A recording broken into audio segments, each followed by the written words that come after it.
నమస్తే, welcome to Leo. నేను మీ జగన్. తెలుగు సినీ నటి పూనం కౌర్. ఈవిడ గురించి తెలియని అటువంటి వాళ్ళు ఎవరు ఉండరు అనుకోవచ్చు.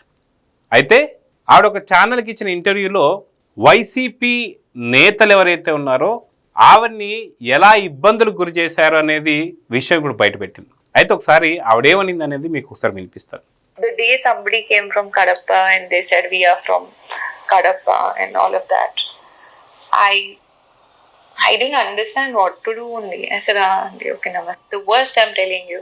First, money offered, positions offered, threats given. And all three, these things, I don't know, God help me resolve this, because this is something which I've never told anybody except for my family member. They said if I don't speak against the actor, my nude videos will be released in the market. It is very sorry.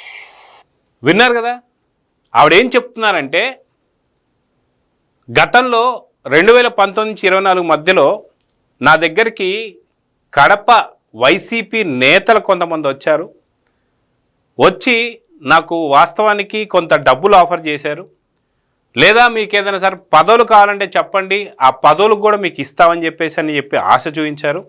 ఈ రెండిటికి లొంగకపోయేసరికి వాళ్ళు నా పైన బెదిరింపులు, అంటే మీ పైన భౌతిక దాడులు చేస్తామని చెప్పి బెదిరించారు. అయినా సరే నేను ఎక్కడా కూడా లొంగకపోవడంతో వాళ్ళు ఒక ప్రముఖ నటుడు గురించి మీరు అసత్యాలు మాట్లాడాలి, మాట్లాడకపోతే మీ యొక్క న్యూడ్ వీడియోస్ బయటికి టెలికాస్ట్ చేస్తాము అని చెప్పి బెదిరించారు.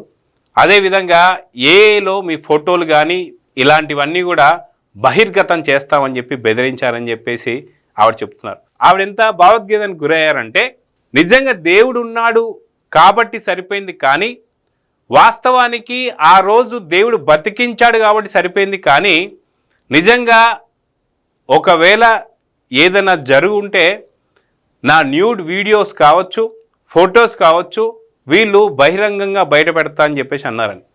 వాస్తవానికి ఒక నటుడు గురించి, అంటే ప్రస్తుతం ఉన్నటువంటి ఒక ప్రముఖ స్థానంలో ఉన్నటువంటి ఒక నటుడు, అదే పవన్ కళ్యాణ్ గారి గురించి ఏదో ఒక విషయాలు బయట పెట్టాలి, మీరు ఖచ్చితంగా మేము చెప్పిన సాక్షి స్క్రిప్ట్ని మీరు చదవాలన్నట్టుగా బెదిరించారనేటువంటి ధోరణిలో పూనం కౌర్ గారు మాట్లాడారు. ఒక ఇంటర్వ్యూలో తను చెబుతూ భావోద్వేగానికి గురయ్యి ఆవిడ కళ్ళమ్మ నీళ్లు పెట్టుకునేటువంటి పరిస్థితి చూసాం. అంటే ఏదో ఒక విషయంలో అటు పవన్ కళ్యాణ్ గారి యొక్క క్యారెక్టర్ అసాసినేషన్ చేస్తానికి గతంలో మనం చూసుకుంటే శ్రీరెడ్డి లాంటి వాళ్ళతోని అర్ధనగ్న ప్రదర్శన చేయించి ఆర్జీవి ఇచ్చిన స్క్రిప్ట్ ద్వారా ఎలాంటి మాటలు అయితే అనకూడదో అలాంటి మాటలు పవన్ కళ్యాణ్ గారిని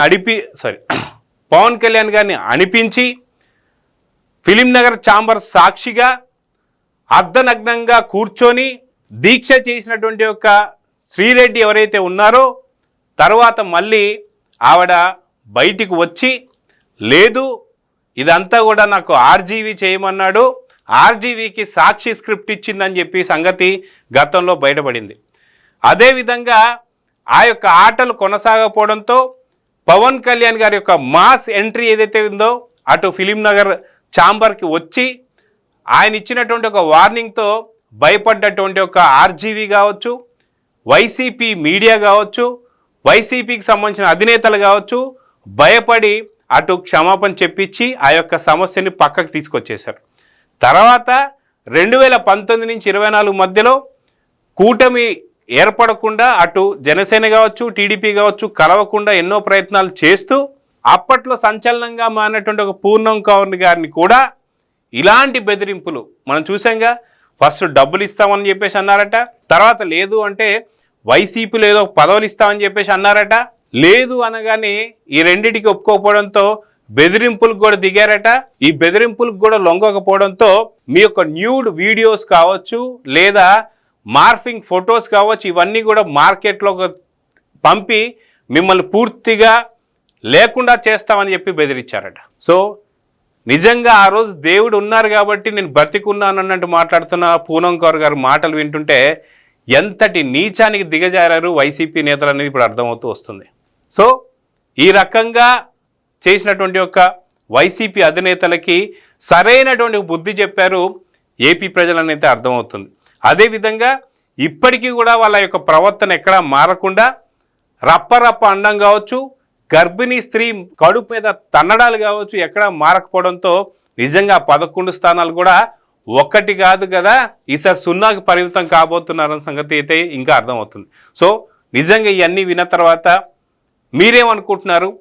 11 స్థానాలు 1కి పరిమితం కాబోతుందా, 0కి పరిమితం కాబోతుందా అనే దానిపైన మీరేమనుకుంటున్నారో కామెంట్స్ రూపంలో తెలియజేయండి. నమస్తే.